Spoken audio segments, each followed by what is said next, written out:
సుమన్ టీవీలో మీ personal and business promotions కోసం కింది నెంబర్కి కాంటాక్ట్ చేయండి. పార్టీ బలోపేతంపై వైసీపీ అధినేత వైఎస్ జగన్మోహన్ రెడ్డి దృష్టి సారించారు. పునర్వైభవం వచ్చేలా చర్యలు తీసుకుంటామన్నారు.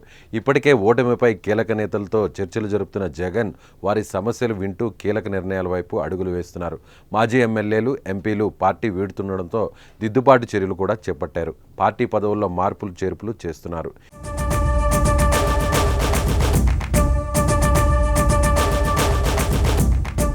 ఈ క్రమంలోనే ఇప్పటికే కొన్ని జిల్లాలకు సంబంధించిన కొత్త అధ్యక్షులను కూడా నియమించారు. నియోజకవర్గాల ఇన్ఛార్జీలకు స్థానచలనం కల్పించారు. తాజాగా పార్టీకి 4 కొత్త అధికార ప్రతినిధుల పేర్లను ప్రకటించారు. మాజీ మంత్రి ఆర్కే రోజా, మాజీ ఎమ్మెల్యే భూమన కరుణాకర్ రెడ్డి, జూపూడి ప్రభాకర్ రావులకు అధికార ప్రతినిధులుగా అవకాశం కల్పించారు. వారితో పాటు ప్రముఖ యాంకర్ శ్యామలకు కూడా చోటు దక్కడం విశేషం.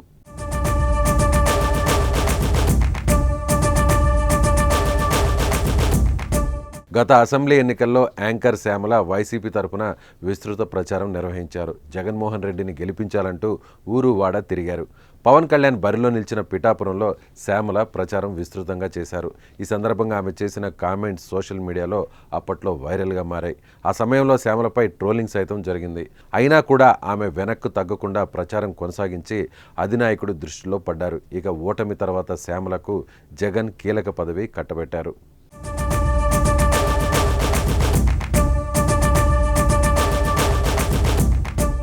మరోవైపు రోజా కూడా మళ్లీ యాక్టివ్ అయ్యారు. నగరి అసెంబ్లీ ఎన్నికల్లో ఓటమి పాలయ్యాక కనుమరుగైన ఆమె పార్టీకి దూరమయ్యారనే ప్రచారం జరిగింది.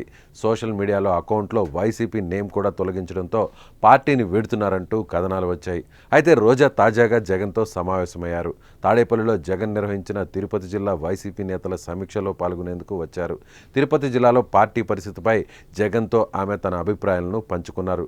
గత ఎన్నికల్లో ఓటమి తర్వాత చోటు చేసుకున్న పరిణామాల పైన చర్చించారు. ఈ సమావేశం అనంతరం రోజాకు జగన్ అధికార ప్రతినిధిగా నియమించారు. మరి జగన్ తీసుకుంటున్న నిర్ణయాలు ఏమాత్రం ఫలితాన్నిస్తాయో వేచి చూడాలి మరి.